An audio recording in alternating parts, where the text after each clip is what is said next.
మాట్లాడుతారని అనుకోవద్దు. దేవుని చెప్తున్నా, దేవునితో ఆట ఆడుకోవద్దు, దేవుని సన్నిధితో ఆట ఆడుకోవద్దు. ఉంటే వెచ్చగానైనా ఉండాలి, ఉంటే చల్లగానైనా ఉండాలి. నులివెచ్చని జీవితం మనకు వద్దే వద్దు. చెప్పండి, నేను బ్రతుకుదు క్రీస్తు కొరకు బ్రతుకుతాను. చెప్పండి గట్టిగా అందరు చెప్పండి హల్లెలూయా, హల్లెలూయా. యేసయ్యా, ఒకవేళ నువ్వు నిజంగా యేసు ప్రభు అయితే, యేసయ్యా నువ్వు నాకు ఆజ్ఞాపించు అన్నప్పుడు పేతురు నీళ్ళ మీదకి నడుచుకుంటూ వస్తున్నప్పుడు గాలిని చూశాడు అనుకుంటున్నాడు. మత్తయి నడవలేదు, యూదా నడవలేదు, ఇంకెవరు యేసు ప్రభు శిష్యులలో ఏ శిష్యుడు నడవలేదు. ఒక్కసారి నీకు అర్థం కావాలి, ఎవరు నడవలేదు, నేను నడుస్తున్నాననే అహంకారం గర్వం వచ్చిందనుకో. ఇటువంటి చూస్తున్న సమయంలో గాలి చూశాడు.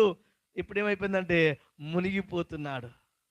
నువ్వు మునిగిపోకుండా లేపేవాడే దేవుడు, నువ్వు మునుగద్దన్నది ఆయన చిత్తం. భయపడుతున్నా, వాళ్ళకి డబ్బులు ఇచ్చాను,